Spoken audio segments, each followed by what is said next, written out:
Good morning, everyone. It's Craig Studnicki from ISG and Related ISG, welcoming you to the Cirque Residences, where we're filming the Q2 Miami Report update. You know, there's an old expression from the Chinese of all folks, may you live in interesting times. When you see the update from just Q1 that I'm about to present, to all of the realtors, to the developers and real estate owners out there, we definitely live in interesting times. It is halfway through the year. The inventory has changed substantially. Normally in the Miami reports, I usually devote half the time to the supply side and half the time to the demand side. Today, we're going to spend much more time on the supply side because it has indeed changed significantly. Let's go on. Starting with the headlines. You know, the new Florida law, which takes place in January, which basically manages condominiums throughout the entire state of Florida in a very serious way, particularly when it comes to the structures of all of these buildings. Structures, roofs, balconies, swimming pools, all the structural components are changing significantly come January. Basically, condominium associations must hire structural engineers once every 10 years to examine all of the structural components of the buildings. And furthermore, they can no longer waive reserve for replacements. It has caused a lot of concerns about the future of the solvency of condominium associations, particularly the older ones. The next headline from Yahoo, these headlines are starting to pop up almost every single week, basically suggesting that condominium prices are dropping all over the state of Florida. It's not true, but those are the headlines. I'm going to do my very best today to decipher the difference between the reality and the stuff that's not so real.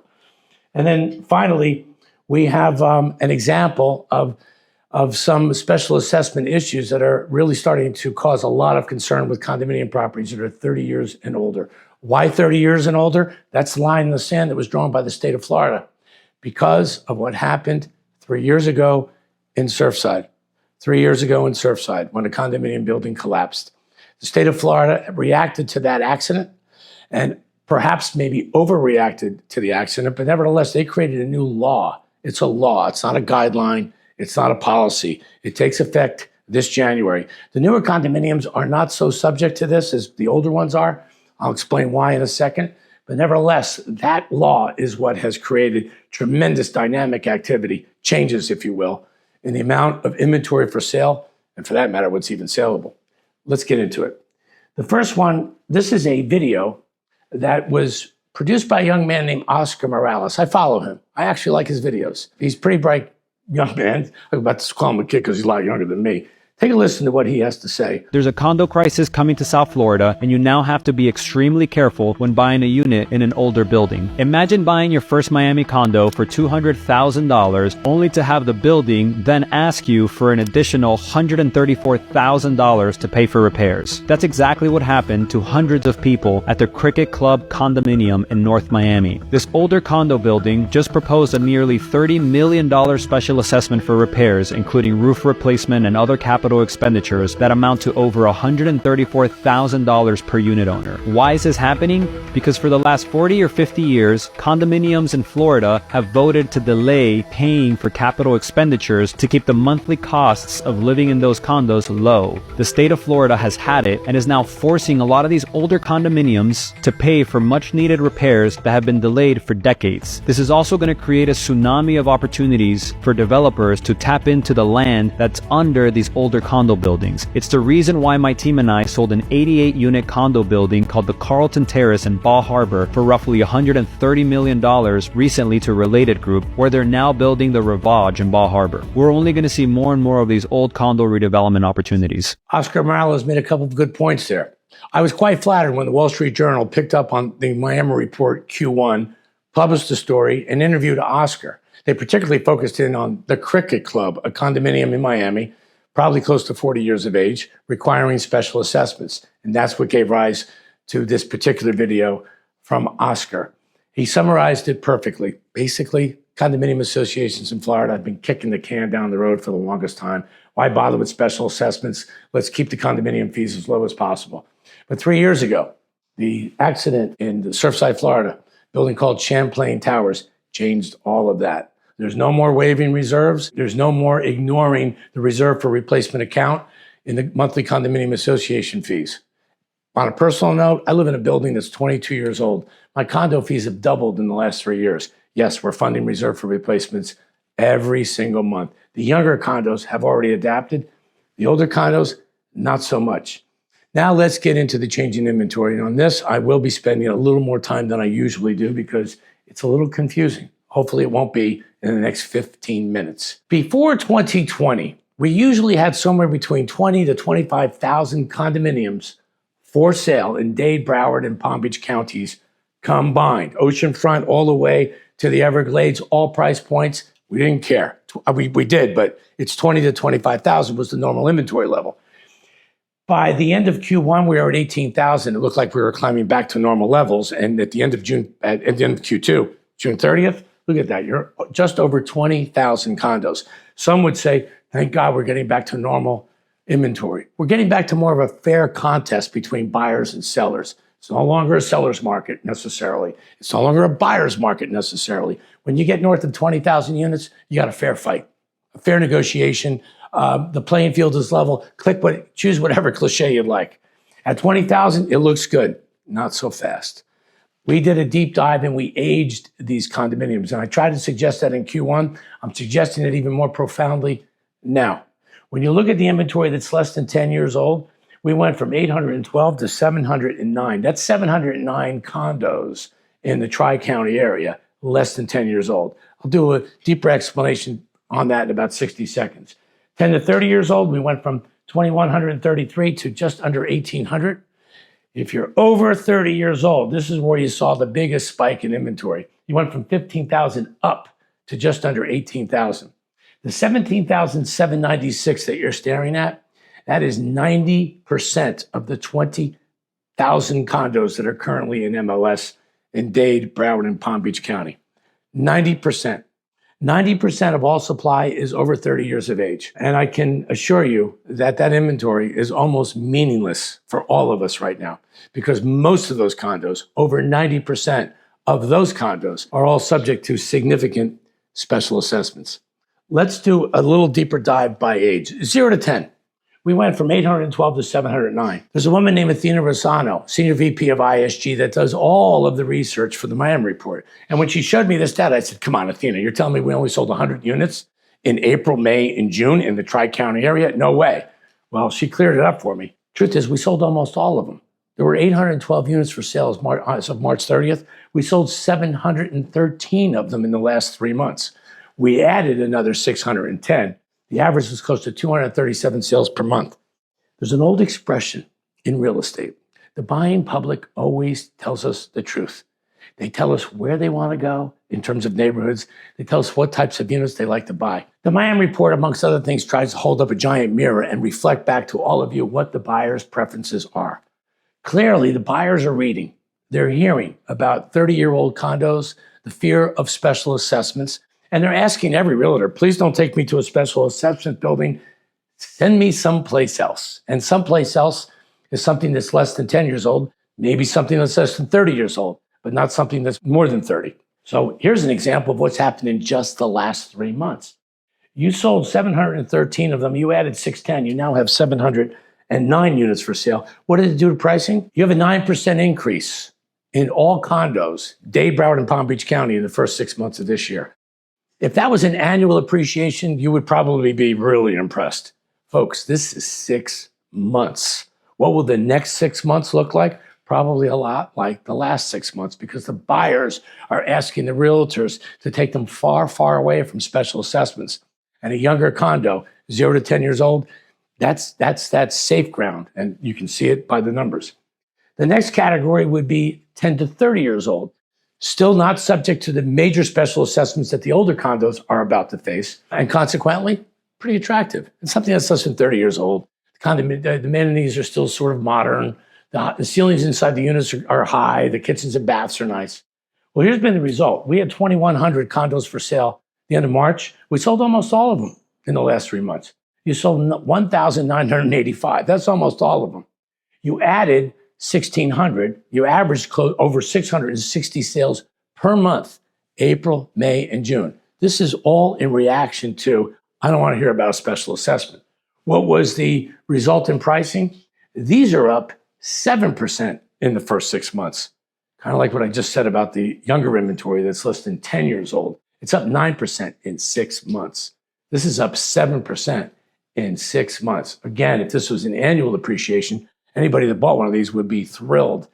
This is an example of buyers, again, asking all of us, don't take me to special assessments. Now let's look at the older condos. We had 15,000 for sale as of the end of March. In the last 3 months, we've added more. You sold only 1,000 of the 15,700. You added another 3,000, bringing us now to a total of 17,700, just under 18,000.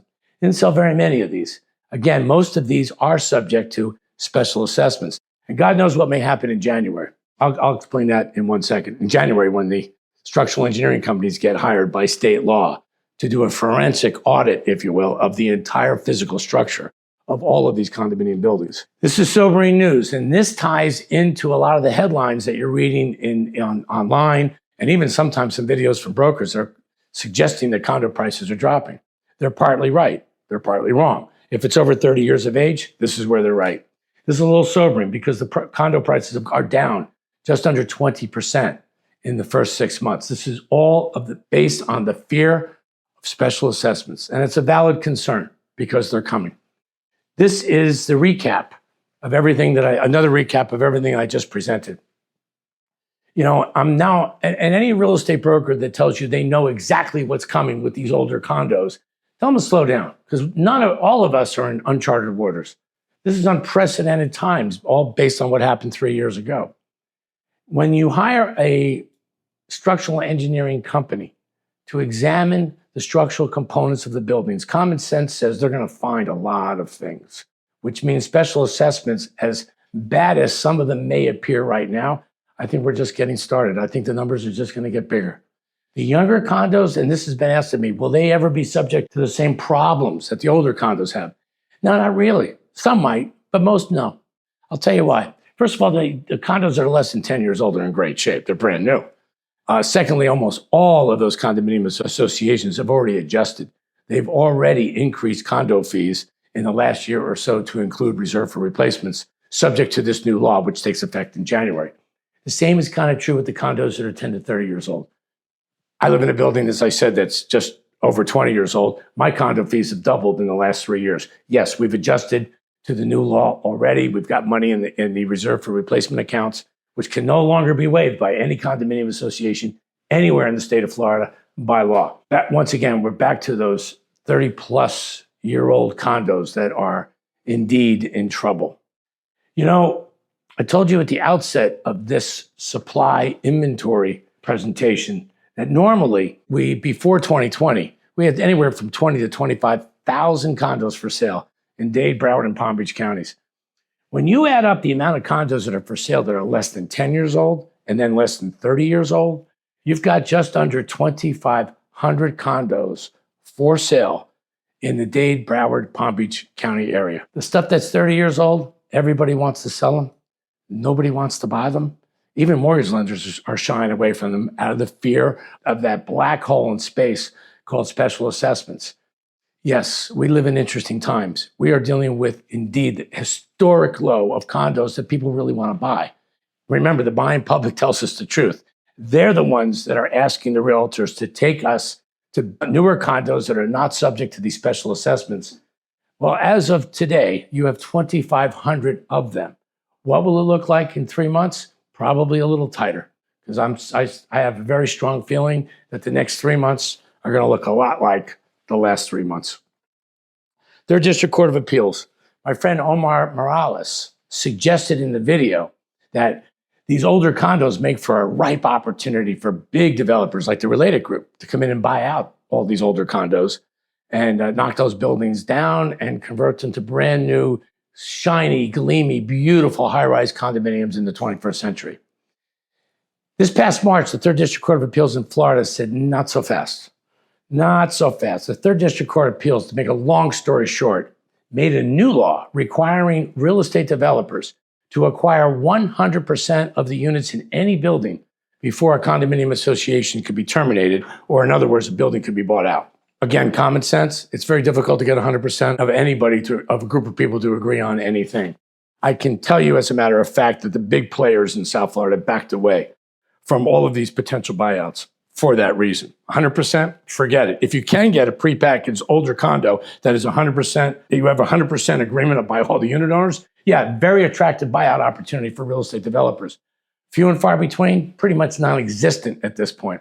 So yes, the Third District Court of Appeals has pretty much, narrowed the field of what could be available in the next 2 or 3 years until that law is modified. It's currently being appealed to the Florida Supreme Court. I think it does need to be modified, but until then, buyouts are off the table, or at least pause for the moment. Let's go to houses. That's condo land. And condos are where we have the biggest dynamic change in inventory and the biggest challenges, particularly with the older condos. But you don't have that problem with houses. The new law only applies to structures that are 3 stories and higher. Houses are usually 2 stories. No, there are no special assessments. There are no condominium associations. And here we've seen a little bit of a reduction in the inventory, but it's not troubling to me because I love the price points. I always call these the A's, B's, and the C's. The A house is something contemporary, on the water, less than 15 years old. The average price today is just over $18 million. The B house is exactly like the A, it's just not on the water, averaging close to $7.2 million. Where we have the biggest amount of inventory is in the C house. The C houses are everything, from the intracoastal all the way to the Everglades, every price point you can imagine. The actual price range is between $500,000 and $1.4 million. This is a perfect price range for people that are considering moving to South Florida, particularly with all of these companies that are coming here, because I can assure you that the demand side is still as strong as ever. It's still as strong as ever. And a lot of these young families that are moving with these Fortune 400 companies, Fortune 500 companies, this fits their budget. And they want a house. Most of them have young families. They want to be near soccer fields. They want to be near good schools. And that usually is found more easily in a single family home community than in condos anyway. But I love the fact that we have this kind of inventory for the moment. I think it's going to shrink this year, but nevertheless, there's a reason to exhale when it comes to houses. Like condos, they're appreciating nicely. Condos, particularly the young ones, are outpacing houses in terms of appreciation this year. But in the first 6 months, the average single family home, A, B, or C, has appreciated by 6% in the first 6 months. Pricing forecast. At the end of March, I was parroting Jerome Powell, the chairman of the U.S. Fed. He said expect 3 rate reductions this year. Well, he has since modified that to 1. Is it going to happen at the end of July? Is it going to happen in early September? I don't know. But almost everybody concedes that a 25 basis point reduction, a 0.25% reduction in mortgage rates and prime rate is more than likely going to happen in the second half of this year. When that happens, I still stick with my friend Barbara Corcoran. Once interest rates come down, all hell is going to break loose. There's a big pent-up demand amongst buyers to buy real estate all over the United States, particularly here in South Florida. They're just waiting for a little bit of a rate reduction, just a little bit. And the early worm will catch the worm. Once there's a little bit of a rate reduction, those buyers that have been looking and looking and looking, they're going to pounce on houses and condos here in South Florida and, again, for that matter, all over the U.S. New construction? Well, let's go there. And at the end of Q1, there were 104 projects that were being promoted by developers from Miami all the way up through Broward County. That's now up to 112. 79 are what I call traditional condos. Those are the condos with rental restrictions. Those are the condos you can raise your family in. There are 33 short-term rentals. We've added more of those in the last 3 months as well. I kind of wish we didn't, because what you clearly saw in the first part of this presentation is the lack of inventory we have that's really marketable for the families that are moving here from all parts of the U.S., and we're getting them from everywhere. We sold a family from Hawaii a few weeks ago. When I say all 4 corners, all 4 corners. Obviously, they're looking for newer condos, and they're moving here permanently. So short-term rentals don't work for them. It's more of the traditional condos. I sometimes think that real estate developers here in South Florida don't quite understand the depth of demand of traditional condos. Please remember that whether we're 1 or 2 in terms of the fastest growing states in the U.S. right now, last year we were 2 behind Texas. The year before we were 1 ahead of Texas. People are moving here to raise their families. They're moving here with all of these companies that are moving here to start a whole new life in Florida. The demand is clearly for the traditional condos. And I sometimes think real estate developers don't quite understand that. So let me just offer this little piece of information for the developers out there that are watching this program. Last year, we looked at all real estate condo transactions for 2023. Dade, Broward, Palm Beach County. Condo hotels, which are short-term rentals, as well as traditional condos. There were a little over 50,000 trades last year, 50,000 buyers who bought from sellers in the resale market.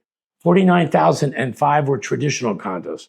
Only a little over 1,000 were short-term rental resales. The bigger demand is with the traditional condos. I just offer this for your information in case you have any doubts whatsoever about the depth of demand for traditional condos here in South Florida. Now I go to what I call my Esther Jimenez slide. She's an associate of mine at ISG. She loves this slide, so do I, because it does put things in perspective. From the years 2000 to 2010, we overbuilt condominiums here in South Florida. We built almost 59,000 of them. They all got sold in 275 buildings. I mean, it was crazy time. We definitely overbuilt. Eventually, they all got sold, and everybody lived happily ever after. But that's a little too much. The last cycle I thought was perfect. In the last cycle, we built just under 20,000 in 123 buildings. That was the perfect number to accommodate the population growth of South Florida. This cycle, we are somewhat constrained by high borrowing costs. Here we go again with high interest rates. Construction costs have kind of plateaued. Most developers are okay now negotiating with general contractors because concrete, glass, and steel have kind of leveled out, but the borrowing costs are still a problem. Consequently, in this cycle, we're only promoting 79 buildings, of which only 20 are now under construction.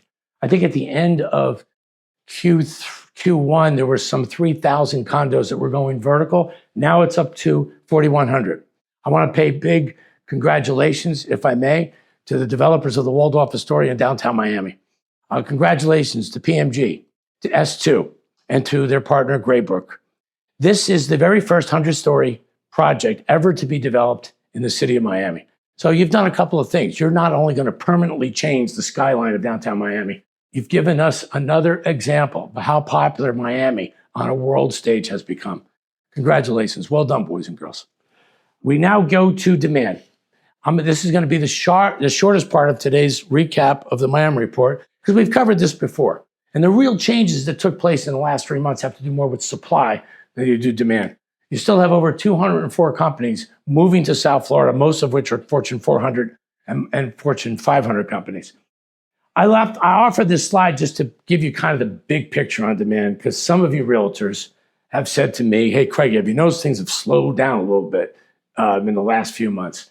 Well, with the older condos, yes. With the newer condos, no. Clearly, high borrowing costs have slowed the whole world down on lots of different things. But let's give the big picture some attention for a moment. 100 years ago, the world population was only 1.5 billion people. Today, it's over 8 billion. That means we've added 6.5 billion people to the planet in the last 100 years. Hey, folks, your ancestors and mine have been walking this planet for tens of thousands of years. The last 100 years, you added 6.5 billion people. Demographers call that exponential growth. The fastest growing country in the world is India. The second fastest is China. The United States is number 3. We've been number 3 for like the last 30 years. And in the US, you're selling real estate or you're buying real estate in either the first or second fastest growing state in the US, all depending on how Texas and Florida compete every year for the highest amount of population growth. This is an interesting perspective. 10 years ago, California was number 1, followed by Texas and Florida. Last year was Texas and Florida. Number 3 was North Carolina. Where was California? They were with New York. California and New York were 49 and 50. In other words, they lost population every single day. Just as a reminder, the U.S. Census Bureau measures population this way. They measure births, they subtract deaths, they add people moving into a state, they subtract people moving out of a state, and that equals X. X for New York and California wasn't particularly good. New York was 50 out of 50 states. California was 49 out of 50 states. It's all about Texas and Florida. Tax Reform 17, which was promoted and executed by President Donald Trump's first administration, created Tax Reform 17. And from Tax Reform 17, the two big winners were Florida and Texas. And the two states that got hurt the most were New York and California, and you see so in the numbers. I offer this in closing as another big picture reminder of just how big Florida has become. On the left-hand side of this slide, we show the top 4 economies in the United States by state. It's California, followed by Texas, then New York, and then Florida. These are all GDP numbers. And then I asked Athena Rossano, if Florida was a country, if it was a country, where would it rank amongst the world? And on the right, she did that. She incorporated California, Texas, and New York. Florida came in at number 14 in the world. Yeah, if you are a country, you are the 14th largest economy in the world, even ahead of Mexico and Russia. This is no longer an economy that depends on tourism. No, the word for the Florida economy is now diversification. It's an engine, and it just keeps growing. You're in momentum. These Fortune 400 companies and 500 companies are not just coming because we have beautiful weather. They're not just coming because of great tax benefits. They're coming because they see this as the future. High interest rates, high mortgage rates might have slowed down some sales temporarily, but this big picture perspective says, indeed, it's temporarily. Folks, these are the big takeaways on Q2. Special assessments have completely upended and confused a lot of inventory. I did my best today to try to straighten this out, and I strongly suggest to all of you, age the inventory. 0 to 10 years old, that's what most buyers want. It's selling extremely well. They're appreciating extremely well in value as well. Whether you have a buyer who's moving here to South Florida, or you have an investor from South America that wants to drop an anchor and make an investment in a real estate purchase in South Florida, traditional condos less than 10 years old, there's no way you miss there.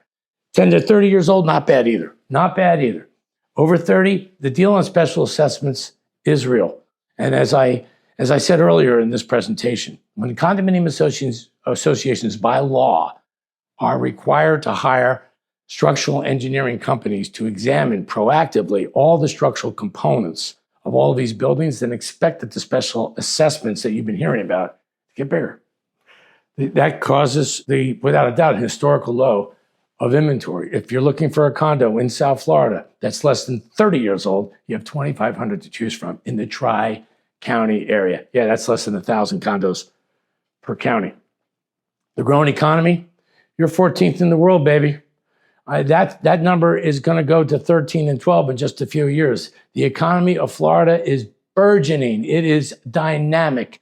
It is an engine that has caught the attention of folks around the world, including some big American businessmen. One guy's called Jeff Bezos, another one's called Ken Griffin, even Barry Sternlicht from Starwood. All 3 of these highly successful businessmen recently, that is this year, have suggested that Miami could become the 3rd financial capital of the world alongside London and New York.